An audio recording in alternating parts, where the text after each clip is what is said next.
우리가 길에서 길을 잃으면 어떻게 합니까? 묻던지 이정표를 찾아야 돼요. 묻는데도 길을 잘 아는 사람에게 물어봐야 합니다. 가끔은 잘 모르는 사람에게 길을 물어봐서 낭패 당한 일도 있습니다. 길을 잃으면 우리는 이정표를 찾아야 합니다. 산에서 길을 잃으면 높은 데 올라가야 한다고 해요. 그래서 높은 데 가서 전체적인 지형을 보고 어느 쪽으로 가야 할지를 결정하고 다시 길을 찾아야 합니다. 또 산에서 길을 잃으면 물을 찾으면 된다고 합니다. 물이 흘러서 어디로 가는가. 그래서 그 물을 따라서 가면 사람 사는 곳을 만날 수 있다고 합니다. 요새는 참 길이 많습니다. 길이 많아서 길을 잃어요. 우리는 길 위에서 길이 너무 많아서 길을 잃는 시대에 살고 있습니다. 그럼 어떻게 해야 될까요, 우리가? 우리가 복잡한 세상에서 방황하는 현대인들은 길을 잊지 않기 위해서, 길을 다시 찾기 위해서 어디로 가야 하냐? 이정표는 어디일까요? 이정표는 바로 하나님의 말씀인 줄 믿습니다. 또한 우리가 가야 할 건 역사적 교훈이에요. 진리의 교훈, 역사적 교훈이라는 이정표를 찾아야 합니다. 오늘 제목은 무익한 자가 유익한 자로예요. 오늘 세 번역으로 제가 저걸 바꿔보면 쓸모없는 자가 쓸모 있는 자로가 될 것 같습니다. 그래서 우리는 오늘 길은 많은데 오히려 길이 많아서 길을 잃어버린 우리 시대에 교회가 나아가야 할 길, 그리스도인이 나아가야 할 길, 그리고 그리스도인의 가정이 나아가야 할 길을 한번 찾아보도록 하겠습니다. 먼저 우리는 이정표 하나, 역사의 교훈을 하나 찾아보겠습니다. 교회는 어떤 것인가? 그리스도인이라는 것은 무엇인가? 복음은 무엇인가를 찾기 위해서 이런 역사적인 증거, 교훈을 찾는 것만큼 중요한 건 없다고 생각합니다. 1862년 박성춘이라는 사람이 서울 관자골에서 태어납니다. 지금 그 관자골은 서울 종로구 관운동에 해당된다고 합니다. 그는 백정의 아들로 태어납니다. 여러분, 조선시대의 신분사회잖아요. 양반, 상민, 중인 여러 가지가 있지만 카스트로 따지면 불가촉 천민에 해당되는 그런 분들을 어떻게 불렀냐면 7천반이라고 불렀답니다. 7천반. 7개의 천한 반, 양반에 따진 어떤 그런 계층이겠죠. 그 7천반 중에서도 가장 낮은 신분이 백정이에요. 백정. 백정은 무적자입니다. 무적자라는 것은 호적이 없다는 뜻입니다. 태어나도 죽어도 관심이 없어요. 누가 태어난지도 죽어도 죽었는지도 몰라요. 억울한 죽음도 많이 겪을 수 있었을 것 같습니다. 당연히 백정의 아들은 백정이 됩니다. 그리고 그들은 이 백정은 절대로 상투를 올려서는 안 됩니다. 우리 예전에 조선시대에는 상투는 누가 틀어요? 누가 올려요? 결혼하여 어른이 되었다 하면 상투를 틀어요. 그죠? 남자는 상투를 틀고 여자는요? 비녀를 하죠. 비녀를. 이렇게 댕기머리에서 비녀를 꽂죠. 이게 신분이나 결혼 여부를 알려주는 중요한 상징인데 백정은 상투를 틀면 불법이에요. 그래서 상투를 올릴 수 없으니 망건도 쓸 수 없고 어떤 갓도 쓸 수 없어요. 그래서 백정들은 외출 시에는 패랭이라는 것을 주로 썼어요. 그러면 주로 보면 어디 가든지 백정은 신분이 드러나게 돼 있어요. 그렇게 시장에 사람이 많은 곳에서도 백정은 자기 신분이 드러나게 됩니다. 얼마나 불편한 세상입니까? 그래서 또한 이 상투를 올리지 않기 때문에 망건도 쓸 수 없기 때문에 어른이 되어도 어린아이 취급을 받고 애들 취급을 받는 것이 바로 백정이었습니다. 이런 삶을 박성춘은 살게 됩니다. 박성춘에게 아들이 하나 생깁니다. 그의 이름은 박봉출입니다. 박봉출. 당연히 백정의 아들이니 그도 백정이 될 것입니다. 그런데 이 박성춘은 자기 아들만큼은 자기처럼 살지 않기를 바라는 마음을 가졌어요. 세상이 막연히 변하고 있다, 조금씩 변하고 있다는 것을 알았기 때문에 서학을 배우고 싶어 했어요. 가르쳐 주고 싶었어요. 그래서 천주교에서 운영하는 학교에 보내고 싶었으나 천주교 학교가 당시에 돈을 받았나 봐요. 그래서 알아보던 중에 돈을 받지 않고 무료로 학생들을 가르쳐주는 예수교 학당이라는 것이 있다는 것을 알게 됩니다. 그래서 아들 박성추는 예수교 학당에 보냈는데 당시에 아까 말한 곤당골에 있었어요. 이 곤당골 교회, 곤당골에 있었으니 곤당골 교회. 옛날에는 동네 이름을 다 지었어요. 그래서 곤당골에 있는 이 곤당골 교회는 미국 북장로교 선교사였던 사무엘 무어 목사가 목회를 하는 곳입니다. 그리고 이 사무엘 무어 목사가 이 학당, 예수교 학당을 운영하고 있었어요. 그래서 그 예수교 학당 사무엘 무어 목사님이 선교사님 있는 곳에 아들 박봉추를 보냅니다. 그 학당에 학생이 되는 거예요. 그러다가 1894년에 동학운동이 일어나요. 동학운동은 나중에 여러분 전쟁처럼 확산되죠. 막 불처럼 확산이 돼요. 전국을 뒤덮습니다. 그래서 무능한 조선 정부가 이 동학농민군을 제압을 할 수 없으니 그 민심을 막을 수 없으니 외세를 끌어들이잖아요.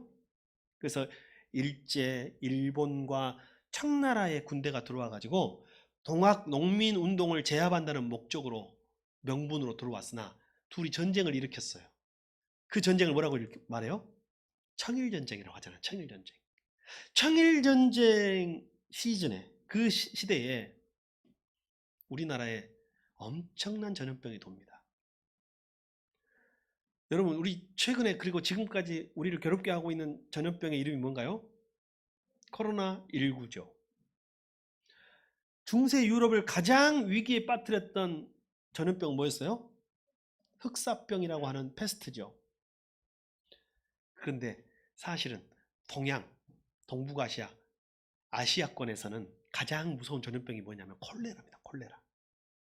구한말에는 콜레라가 가장 많은 사람을 죽였어요. 당시에 콜레라가 대유행을 해서 역사의 기록에 의하면 하루 한 날에 서울 도성에서 300구의 시체가 서울 도성 밖을 빠져나갔다라는 기록이 있을 정도로 어마어마한 숫자의 사람이 죽어갔던 것입니다. 이때 박성춘이 이 병에 걸립니다. 콜레라는 당신은 사형 선고를 받은 거예요. 죽을 위기에 처합니다. 백정인이 어디 가서 제대로 된 치료도 못 받아요. 무당을 불러 굿도 해보고 그래도 무슨 약이 좋다고 하면 어떤 약도 지어 먹어보고 했지만 차도가 없어요. 그때 어느 날 예수교 학당에 보냈던 아들 봉출이가 외국인 두 사람을 데리고 자기 마을로 그리고 자기 집으로 들어갑니다. 그 한 사람이 누구냐면 곤당골 교회의 목사였던 사무엘 무어 선교사예요. 그리고 한 사람 누구냐면 여러분 들어봤죠? 제중원의 의사였던 의료 선교사였던 에비슨 선교사였습니다. 의료 선교사. 이 두 사람이 백정마을에 외국 사람이 나타난 것도 신기한 일이고 백정의 집에 이 외국 사람들이 들어간 것도 더 신기한 일이 벌어진 거예요.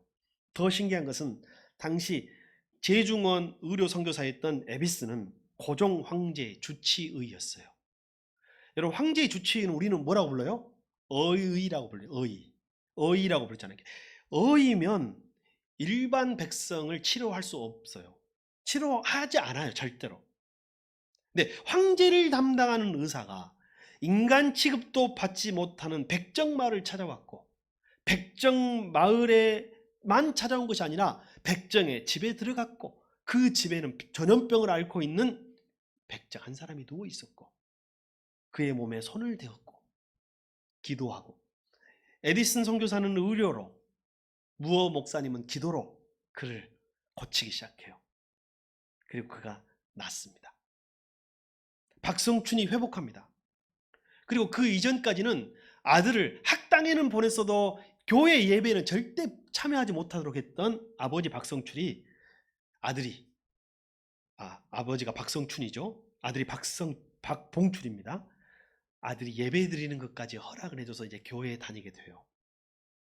그리고 그 이후로 그가 살아난 이후로 두 딸을 여학교 학당에 예수 학당에 다시 보내기 시작합니다.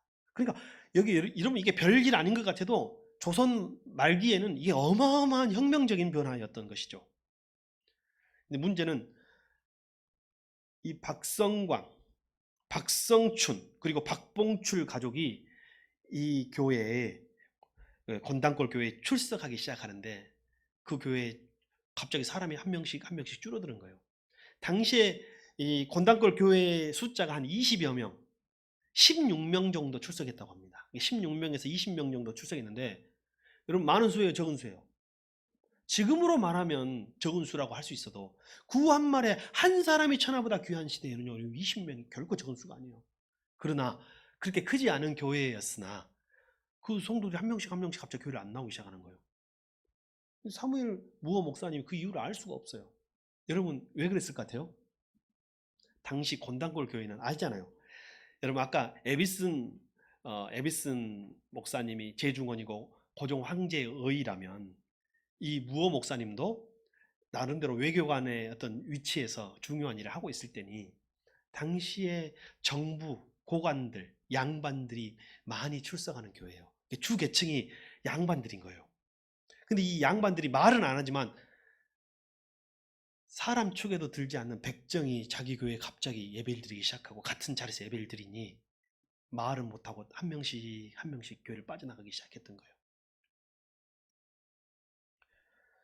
어느 날 힘있는 그래도 세도가들이 양반들이 찾아옵니다. 무어 목사님을 찾아와가지고 아니 어떻게 백정이 양반과 함께 예배를 드릴 수 있단 말입니까? 세상에 그런 법은 없습니다. 우리 조선에 그런 법은 없습니다 하면서 강력하게 그를 내보내기를 박성춘을 교회에서 내보내기를 요청을 해요. 여러분 생각에 물어봅시다. 여러분이 무어 목사님이라고 생각하고 대답해 보십시오. 어때요? 다수를 위해서 한 사람을 내보내야 될까요? 아니면 지켜야 될까요? 여러분 무어 목사님들 한번 대답 한번 해주십시오. 이게 항상 오늘날도 그 딜레마예요. 역사가 바뀐다고 해서 본질이 바뀌잖아요. 그래서 역사를 우리가 찾아봐야 하는 이유가 뭐냐면 교회가 본질을 잃어가고 있어요. 제가 교회 말할 때는 실명을 잘 말하지 않으나 확신이 있을 때는 실명을 말하는 편인데 제가 한번 말했죠. 유사 교회도 있고 유사 목사도 있다고 이 세상에는 말했죠. 그 유사 신학교를 졸업하지 않았으나 지금 목회를 하고 있는 유사 목사 맞죠? 전광훈 목사 사랑제일교회가 최근 신문에 보니 500억 원의 그 재개발 보상금을 결국은 받게 되었다는 최종 뉴스를 제가 봤어요. 보면서 상식 수준에서 재개발 수준에서 보상금을 받았으면 이런 게 뉴스도 안 듣겠죠. 교회가 어떤 곳인가, 교회는 어떤 곳인가, 그리스도인은 어떤 것인가를 우리가 물어볼 때 길이 없어요. 너무 길이 많고 너무 다양한 교회가 많잖아요, 요즘 세상에는. 그럼 처음 교회로 다시 돌아가 보자는 거예요, 역사적인 교회로. 사무엘 무어 목사님은 그들을 찾아온 양반들에게 단호하게 말합니다. 하나님의 나라는 백정도 가는 것입니다. 이 세상에는 조선에는 양반과 백정이 한 자리에 있을 수 없는지는 몰라도 하나님 나라는 그런 법이 없습니다. 하나님의 나라는 백정이라고 해도 예수 믿기만 하면 누구나 갈 수 있는 곳입니다 라고 하면서 절대로 타협하지 않았어요. 여러분 이게 교회입니다. 근데 당시에 이게 어려웠어요. 결국은 자기들의 의사를 거절당하자, 자기들의 의견을 거절당하자 이 양반들과 나머지 양반들이 다 교회를 나가요. 그래서 그들이 교회를 하나 또 만들어. 요즘 똑같죠, 여러분. 교회가 분립되고 나오는 것이 무엇 때문에 다 요즘도 교회가 나누어지고 하냐면 좋은 의미로 선교나 전도를 목적으로 분립되어 개척하는 경우도 있지만 상당히 많은 경우가 이런 인간적인 이유 때문에 나누는 거예요. 누가 저들과 나는 함께 할 수 없다는 거예요. 나는 저들과 다르다는 이유로 나뉘어지는 것이 교회, 그때나 지금이나 하나예요. 그래서 그들이 나가서 양반들이 개척한 교회가 홍수문골이라는 곳에, 건당골이 아니라 그 옆에 홍수문골에 가서 교회를 개척해서 그 교회 이름이 홍수문골 교회가 됩니다. 홍문수골. 이거 이름도 헷갈리네요. 홍문수골. 꼭 사람 이름 같아요. 근데 당시에 양반들에게만 비난을 받은 게 아니에요. 이 무호 목사님이. 누구에게 비난을 받냐면 당시에 서양 선교사들에게도 비난을 받습니다. 서양 선교사들이 이렇게 말하는 거예요. 아니, 교회가 백정의 인권을 대변하는 곳이 된다고 하면, 소문이 나면 누가 양반들이 교회로 오겠습니까? 양반들이 교회로 오지 않으면 우리가 이 사회에 어떻게 영향력 있는 교회를 세워갈 수 있겠습니까? 교회는 어떻게 부흥할 수 있겠습니까? 교회가 부흥할 수도 없을 뿐더러 영향력도 없고, 그들이 교회를 떠나면, 그렇게 쉽게 말하면 힘있고 권세 있는 사람들이 교회를 떠나면 힘도 없고 아무 의미 없는 백정들만 가지고 교회를 하렵니까 하면서 같은 선교사들도 무호 목사를 비난했다는 거예요. 우리 시대도 똑같아요. 우리 시대도 똑같아요. 죄를 옹호하는 것이 우리 그리스도인들이에요. 같이. 사실은 그것이 괜찮다고 말하는 것도 그리스도인이에요. 자, 결국 양반들은 백정들과 함께 예배드리기를 거부했고 홍문수골 교회를 세워서 나갑니다. 그래서 홍문수골 교회는 양반 교회가 되었고 곤단골 교회는 백정과 천민의 교회가 됩니다. 이런 사무엘 무호 선교사의 단호한 모습에 박성춘, 백정 출신이었던 박성춘은 굉장히 큰 감동을 받습니다. 아, 나처럼 천대받던, 인간 취급도 받지 않았던 사람들이 교회에서는, 그리고 하나님 나라에서는 사람처럼 대우받을 수 있구나. 그러면서 자기 때문에 교회가 나눠졌고 자기 때문에 교회가 축소되고 작아졌다는 그 빚을 갚고 싶은 거예요. 그가 본격적으로 전도를 하기 시작하는데, 여러분, 박성춘이 전도를 하면 어떤 사람들을 전도하겠어요? 그렇죠. 근데 이 사람이 보통 사람이 아니에요. 자기 동네 곤단골에서만 전도를 한 게 아니라 곤단골을 다 전도하고 경기도, 충청권 전 지역적으로 다니면서 이 백정들을 만나고 다닙니다. 그러면서 그들을 전도하기 시작해요.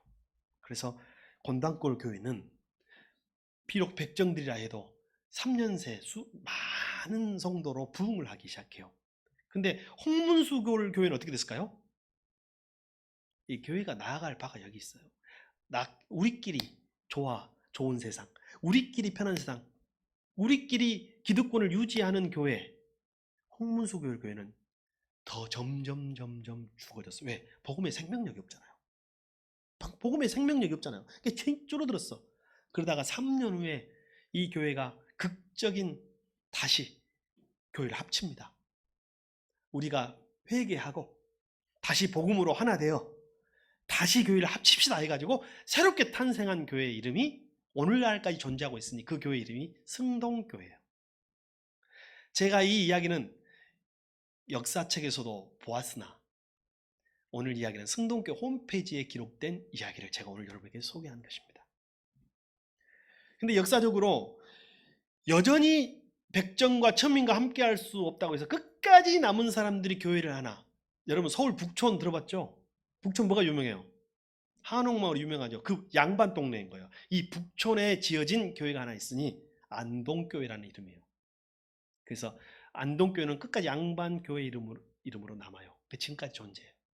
그러면 제가 말하는 것은 안동교회 양반교회라고 비난하자는 말이 아니라 안동교회도 역사에 남아서 우리 한국의 사회적인 변화, 개혁, 개방에 지대한 공을 세우는 교회가 되었어요.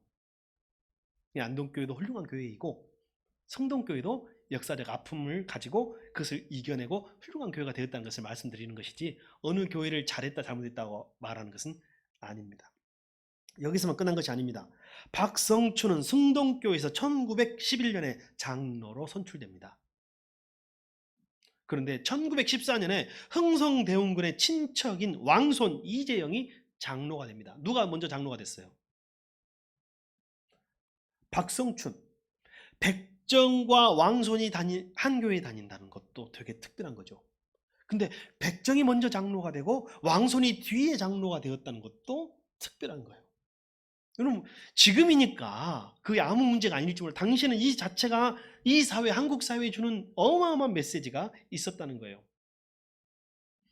당시 백정과 왕손이 함께 교회에서 협력하여 장로로서 성도로서 역할을 감당한다는 것은 상상할 수 없는 일이었어요. 그러나 그것이 가능한 곳이 있었으니 복음으로 살아가는 교회. 그것이 오늘날 길을 잃은 한국 교회에 뭔가 이야기하고 있지는 않은가. 거기에서만 멈추지 않고 성동교회 장로가 된 박성춘은 당시에 내각의 총서에게 편지를 씁니다. 탄원서를 써요. 백정차별금지법을 만들어 주십시오. 그래서 백정도 상투를 올리고 망건과 그리고 갓을 쓰도록 허락해 주십시오. 이게 별거 아닌 것 같아도 그가 탄원서를 올리자 고종의 당시에 이 대한제국에서 그 법을 통과시켜 줍니다. 그래서 500년 만에 처음으로 갓을 쓴 백정이 된 사람이 누구예요? 박성춘이에요. 그래서 박성춘이 너무 기분이 좋아가지고 저녁에 잘 때도 갓을 쓰고 잤다고 합니다. 얼마나 불편했을까? 기분은 좋았는지 몰라도 제가 생각해 보면 얼마나 불편했을까 생각해 봅니다. 그리고 그의 아들 박성춘의 아들 박봉출이 결국은 최초의 의사가 됩니다. 그래가지고 지금 우리가 아는 세브란스 병원의 의사가 돼요. 그 나중에 의료 선교사가 돼가지고 중국 연해주 쪽 여기 쪽 그 간도 쪽으로 가서 또 사역을 했다는 그런 이야기 역사의 기록이 있는 거예요. 자, 이게 한국교회 초대교회의 이야기입니다. 그리고 길은 많고 교회도 많지만 성도도 많고 목사도 많지만 길을 잃은 우리에게 하나의 길을 보여주고 있는 일이라고 생각됩니다. 그럼 우리는 성경에서도 하나의 길을, 이정표를 하나 더 찾아봅시다. 오늘은 빌레몬의 교회, 빌레몬의 가정교회의 이야기입니다. 자, 약하면 여러분 오늘 편지, 이게 한 장의 편지가 성경이 된 사건이에요. 이거 되게 놀랍죠? 굉장히 작아요. 여러분 빌레몬서를 신학에서 찾는다는 것은 되게 어렵습니다. 예전에 신학교에 면접을 갔는데 그 신학교에 면접 가면 면접하시는 신학 교수님들이 신학생 면접생한테 뭘 물어봤는 줄 알아요? 제 친구가 이제 가보니까 빌레몬서를 찾아봐라 그러더래. 성경을 주면서. 빌레몬서 찾기가 왜 힘든 줄 알아요? 딱 한 장이야, 한 장. 그러니까 드르륵 해서 성경을 본 사람이 찾지 성경 본 사람 잘 못 봐요. 빌레몬은 한 장의 편지였어. 한 장의 편지가 성경으로 기록된 거예요. 그 친구가 찾았을까요? 못 찾았을까요? 예, 그것은 밝힐 수는 없습니다. 예. 여러분 우리도 천국 갈 때 주님이 성경책 뭐 찾아보라고 하면 열심히 찾아 놓으십시오. 그러지는 않겠지만, 자, 한 장의 편지가 성경이 된 빌레몬서. 보내는 사람은 누구예요? 바울, 사도 바울. 받는 사람은, 수신자는 누구예요? 자, 제목에서 힌트를 찾으시기 바랍니다. 누가 받는 사람이에요? 빌레몬서예요? 빌레몬이에요? 네, 빌레몬서는 편지라는 뜻이에요. 서찰이라는 뜻이에요. 그래서 빌레몬이라는 분이 받는 사람이에요. 여기 보니까 빌레몬하고 바울하고 굉장히 차이가 좋아요. 특별한 관계예요. 그래서 빌레몬하고 바울하고, 바울이 전도해가지고 양육해서 아들처럼 키운 사람이 누구예요? 빌레몬인 거예요. 바울이 전도하고 말씀 가르치고 영적으로 양육하고 육적으로 양육해가지고 키웠어. 나이 차이도 많이 나요. 바울은 굉장히 노쇠하고 늙고 노쇠한 것 같아요 지금. 근데 빌레몬은 젊고 힘 있는 교회의 젊은 집사라고 해야 될까요? 일꾼이에요 지금. 그리고 빌레몬의 성경에는 뭐라고 나와요? 여러분 저 앞으로 가보면 나와요. 1장 1절에 보면요, 2절에 보면 자매 아비아가 그의 처예요. 빌레몬의 처. 우리들의 전후 아키뽀는 빌레몬의 아들이에요. 아들. 예, 아들. 빌레몬의 처. 다시 말하면 그 아내도 알고 아들도 알고 그 가족도 전부 다 바울이 알고 있단 말이에요. 그래서 이것이 문제가 되는 거예요. 그에게 오늘 편지를 쓰는데, 그러면 오늘 빌레몬서의 주인공은 누굴까요? 보낸 사람은 바울이고 받는 사람은 빌레몬인데 편지의 주인공은 따로 있어요. 오네시모가 오늘 편지의 성경의 주인공이에요. 그런데 오네시모는 누구냐? 오네시모는 빌레몬 집의 노예였어요. 빌레몬이 그렇게 훌륭하다면서 노예가 있었어요? 아니, 옛날에 양반집엔 다 종이 있었잖아요. 로마 시대에는 귀족층은 전부 다 노예가 있었어요. 그래서 오네시모는 빌레몬 집안의 노예였어요. 근데 여러분, 노예가 도망치면 돼요, 안 돼요? 도망친 노예, 옛날에 그거 다루는 드라마도 있었죠? 추노라고 했잖아요. 추노. 지금 오네시모는 도망친 노예예요. 도망친 노예는 어떻게 다스려요? 가장 엄격하게 다스립니다. 죽입니다. 죽여. 그리고 그가 입혔던 경제적인 손실, 뭐 여러 가지 것들을 다 갚아야 돼. 그러니까 노예는, 도망친 노예는 서양이나 동양이나 잡히면 죽는다고 생각해야 돼요. 이 오네시모가 잡혔던 것 같아요. 그래서 어디서 만났냐면 바울과 함께 감옥에서 만난 것 같아요. 바울은 정치 사상범으로, 종교 사상범으로 지금 감옥에 갇혀 있다면 오네시모는 탈옥한, 그리고 도망친 노예로서, 추노로서 잡혀 있는 거죠. 그래서 만났어. 그래서 감옥에서 복음을 전하고 감옥에서 그에게 하나님 나라 백성으로 자유인이다, 하나님 나라의 주인공이다, 너는 천국의 상속인이다라는 것을 가르쳤어요. 근데 문제는 이제 곧 오네시모는 이 세상 법으로는 어떻게 돼요? 죽어야지. 주인에게 돌려보내야죠. 주인에게 돌려보내고 주인이 죽이든지 살리든지 주인이 알아서 할 거겠죠. 그러나 보통 죽이든지 엄청난 뭐 귀를 자르든지 손을 자르든지 이것이 당시의 법 아닌가요? 그래서 사도 바울이 편지를 쓴 거예요. 빌레몬에게 이야기합니다. 뭐라고 이야기해요? 오네시모는 나에게 아들이다. 아들과 같은 사람이다. 자, 오늘 제목이 나와요. 제목이 무익한 자 유익한 자잖아요. 무익한 자 유익한 자. 이 오네시모가 너에게는 무익한 자였으나 나에게는 유익한 자이다. 너에게는 무익한 자일지라도 나에게는 유익한 자이다. 이 세상, 로마가 다스리는 세상, 이 세상에서는 무익한 자일지 몰라도 하나님 나라에서는 유익한 자이다. 제가 이걸 생각하면서 많은 생각을 했어요. 여러분, 우리나라 사람들은 사람을 평가할 때 쓸모 있다 없다, 쓸모 있는 놈, 쓸모 없는 놈 이렇게 말하잖아요.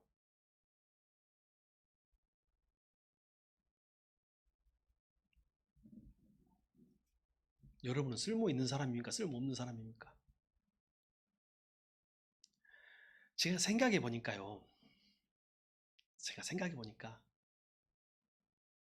우리는 누군가에게 다 쓸모 없는 사람들이었더라고요. 여러분, 부모님한테 쓸모 있는 아들이었어요? 쓸모 있는 딸이었습니까? 항상 무익한, 정말 부족한 아들, 딸 아니었나요? 근데 지금 우리가 그래도 지금은 누군가에게는 쓸모 있는 삶을 살려고 노력하고 있잖아요. 이 누군가에게는 무익했으나, 언젠가에게는 우리가 무익했으나 이제는 유익한 자로, 쓸모 있는 자로 살아가는 것이 인생인 것 같아요. 제 명절의 변화도 많이 느낍니다. 저 어린 시절 명절은 바빴어요. 빨리 이 집에 인사하고 저 집에 인사 가야지, 저 집에 인사 가고, 큰 이모 집에 갔다가 작은 집에 갔다가 작은 집에 갔다가 다녔어. 죄송합니다. 제가 요새 명절이 되니까요, 갈 데가 없어요. 다 돌아가시고 아프시고 갈 데가 없어. 어머니 모시고 있으니 더 갈 데가 없어. 이제 처갓집 갔다 오면 돼요. 이제 세상이 변하고 언젠가, 그리고 이제 언젠가부터는 이제 기다려. 이제 좀 바빠질 때가 있겠죠. 찬진 자녀 출가해가지고 이제 찾아오면 그때는 좀 바빠질 때가 있겠지만 현재는 그것도 아니고 그것도 아닌 상태인 거예요. 이 명절의 모양은 다 다른 것 같아요. 바울이 오늘 이렇게 말을 해요. 내가 나이도 많고, 그리고 내가 너에게 복음을 증거했고, 내가 너에게 명령할 수도 있지만, 내가 너에게 강권할 수도 있지만, 내가 너에게 명령하지 않겠다.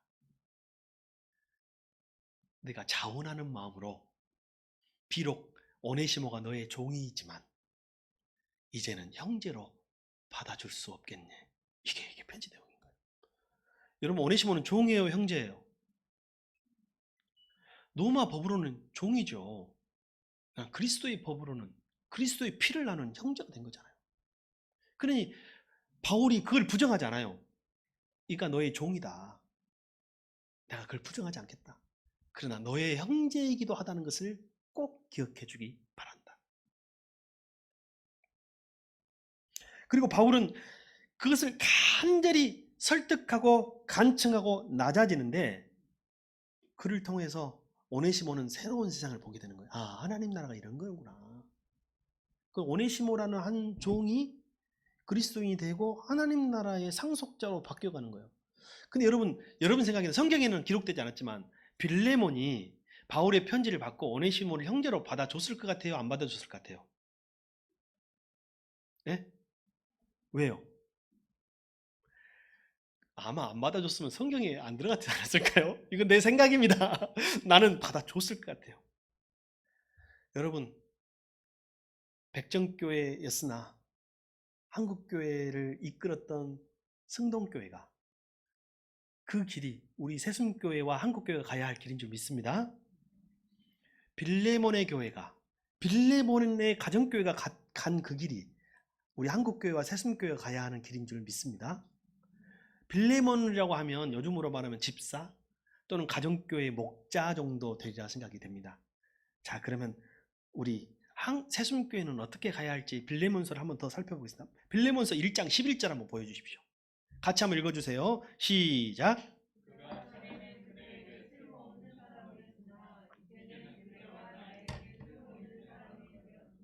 어떻게 하면 쓸모없는 사람이 쓸모 있는 사람이 되느냐? 어떻게 하면 무익한 자가 유익한 자가 되느냐?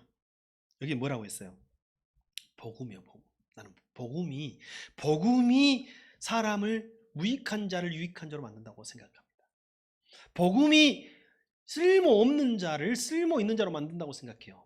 이 오네시모는 도망친 노예로서 지극히 무익하고 쓸모없고 죽어마땅한 사람이지만 이 무익한 종을 귀하게 여기고 유익하다 여기고 그를 사람이라 여기고 하나님 나라의 주인공, 하나님 나라의 상속자는 뭐예요? 왕하고 같은 예수님하고 같이 나라를 다스리는 사람이에요. 이런 신분, 천국의 시민권을 준 것은 복음의 능력인 거예요. 한번 따라합시다. 복음이 사람을 유익하게 한다. 복음이 나를 유익한 자로 만든다. 그러니까 여러분에게 무익한 사람이 있다면 그에게 복음을 증거하시기 바랍니다. 그것이 그를 유익하게 만드는 거예요. 두 번째, 16절 한번 보여주십시오. 16절 시작.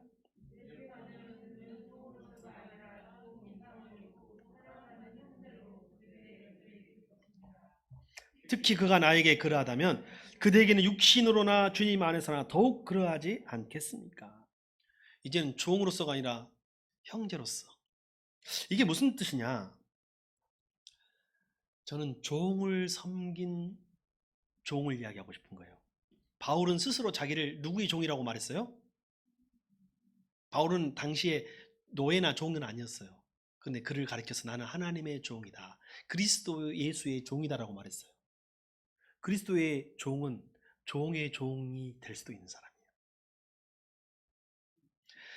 사도 바울이 도망친 도망친 노예의 노예, 도망친 종의 종이 되어 섬기니 오네시모가 변한 거예요. 무익하고 도망자였던 그가 인생이 바뀐 거예요. 그래서 자기 제발로 누구에게 돌아가겠다고 하는 거예요? 빌레몬의 집으로 다시 돌아갈 수 있는 자유자가 된 거예요. 오네시모를 변화시킨 것은 섬김이에요. 사도 바울의 섬김이에요. 사람은 무엇이 변화시킨다고요? 섬김이 변화시킨다. 한번 따라합시다. 섬김이 변화시킨다. 섬김이 나를 유익한 자로 변화시킨다.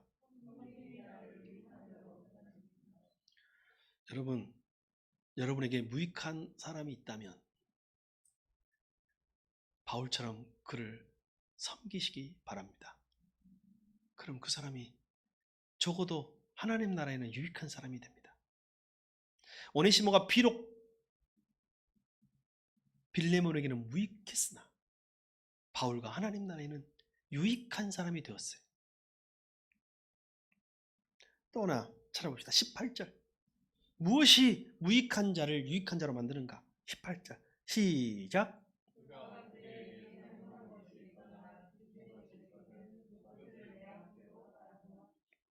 사랑이 무익한 자를 유익한 자로 만듭니다. 이거 여러분, 당시 노예는 굉장히 큰 재산이에요. 적은 재산이 아니라 큰 재산이에요. 한 집에. 이가 도망갔기 때문에 빌레몬에게는 굉장한 물질적인 경제적인 해를 끼쳤어요. 그가 없어진 것만으로, 도망간 것만으로도 굉장히 물질적인 피해를 주었고, 반면에 그가 비었기 때문에 생겨진 어떤 노동력의 공백이 있을 거 아니에요. 경제적인 손실이, 그걸 계산으로 날짜로 따진다고 하면 얼마나 크겠어요. 근데 사도 바울이 뭐라고 말해요? 오네시모 때문에 너에게 경제적인 손실이 있다면, 이 말이에요. 그가 너에게 빚진 것이 있다면, 그가 너에게 갚아야 할 돈이 있다면 어떻게 하겠다고? 내가 다 갚아줄 테니 달아 놓아라. 여기서 저는 굉장히 친숙한 표현, 젊은 사람들은 모를 수도 있어요. 우리 어린 친구들은. 달아놓단 말을 여러분 들어봤어요? 옛날에는 다 달아놨거든요. 옛날에는 다 전방에 가면 달아놓고 갖고 왔어. 그래갖고 한꺼번에 엄마나 누가 가서 갚아주고, 예전에 그 엄마 아빠가 없으면 야 가서 달아놓고 갖고 와라 그러면 옛날에는 그 동네 전방에서요 달아놓았어요. 진짜 애들이 가면 그 누구 집 애들이 다 하니까 달아놓고 주고 했다니까. 그 옛날에 아버지들은 대포집에서 달아놓고 먹었어. 그래서 한 번씩 가서 또 갚고 그랬다니까요. 제가 여기서 이 표현을 보게 될 줄이야. 사도 바울이 사도 바울이 빌레몬에게 내가 가서 꼭 갚을 테니 오네시모가 너에게 손에 끼친 것이 있으면, 빚진 것이 있으면 달아놓아라. 내가 꼭 갚아주겠다. 근데 이 대단한 거 여러분, 사도 바울이 얼마만큼 섬겼는지 알겠죠. 얼마만큼 사랑했는지 알겠죠. 그가 어떤 신앙의 권위로, 나이의 권위로, 사회적인 신분의 권위로 오네시모에게 충분히 강권할 수 있으나 자발적인 섬김과 그의 변화를 유도했으며, 반대로 물질의 손해는 내가 갚을 수 있을 때까지 갚아주겠다라고 말하고 있는 거예요. 사람이 그냥 바뀌는 게 아니에요. 성경 한 장이 그냥 써지는 게 아닙니다, 여러분. 저 사람은 왜 그렇게 아직 안 바뀔까? 아직 덜 받은 거지. 자, 한번 따라합시다. 사랑이 유익한 자로 만듭니다. 사랑이 무익한 자를 유익한 자로 만듭니다. 밥값 못하는 우리 자녀들을 밥값 하는 자로 만들려면 어떻게 한다고요? 좀 더 사랑해 줍시다. 좀 더 사랑해 줍시다. 밥값 못하는 우리 식구들이 있어요. 있을 수 있죠. 근데 여러분, 사랑이 답이요. 사랑의 빚이 답인 거예요. 마지막으로 21절 시작.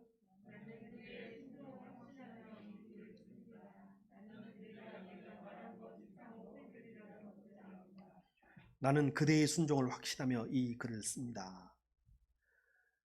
아무리 사도 바울이지만 확신 없이 이것을 쓰지는 못했을 거예요. 이미 빌레몬의 인품에 대해서 사도 바울은 신뢰하고 있었어요. 빌레몬의 신앙에 대해서도 신뢰하고 있었어요. 그리고 특별히 빌레몬은 어떤 사람이에요? 오늘 보니까 순종하는 사람이에요. 빌레몬이 지금까지 하나님의 말씀이라고 하면 순종하지 않고 불순종한 적이 한 번도 없는 사람인 거예요. 적어도 누구에게는? 바울에게는. 그래서 바울이 이 편지 한 장이면 빌레몬이 순종하는 사람이라는 것을 알았어요. 결정적으로 여기서 바울과 오네시모가 아무리 아름다운 이야기와 역사를 기록했어도 마지막에 이 편지를 받은 빌레몬이 순종하지 않으면 역사는 기록되지 않고 성경도 기록되지 않아요. 빌레몬은 어떤 사람이라고요? 순종하는 사람이에요. 결국은요, 우리가 순종해야 돼. 순종이 무익한 자를 유익한 자로 변화시킵니다. 빌레몬의 순종이 오네시모도, 그래 사도 바울의 섬김도 사랑의 빛도 다 순종이 있었기 때문에 가능한 것입니다. 사랑하는 성도 여러분, 우리가 주님께 무익한 자인가요? 유익한 자인가요? 네. 우리 스스로 아마 주님 앞에 우리가 스스로 유익하다고 쓸모있다고 말하기는 어려울 것 같습니다.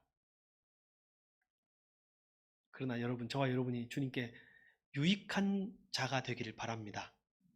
그것은 순종입니다. 말씀을 마치겠습니다. 새순교회는 우리 한국교회 초대교회 선배들이 걸어갔던 그 길을 이어가는, 역사를 이어가는 새순교회가 되기를 축복합니다. 승동교회와 백정과 양반이 힘을 합쳐서 만들어갔던 이 나라, 이 교회를 이제 다시 새순교회가 이어가기를. 그래서 새순교회는 앞으로 여러 가지 이유로 가난하냐, 부자냐, 아프냐, 안 아프냐, 남자냐, 여자냐, 야당이냐, 여당이냐, 진보냐, 보수냐는 이유로 우리가 싸울 이유가 있다 없다? 없다. 최우선적인 것이 주님의 복음인 거예요. 주님의 사랑인 거예요. 조금 다를 수 있어. 의견을 조율할 수는 있어. 그러나 우리가 나눠지고 갈라지고 원수될 이유는 1도 없는 것입니다. 빌레몬과 그의 가정교회를 이어가는 새순교회가 됩시다.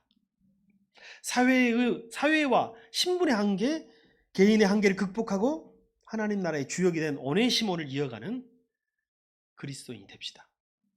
그리고 저와 여러분은 빌레몬이 됩시다.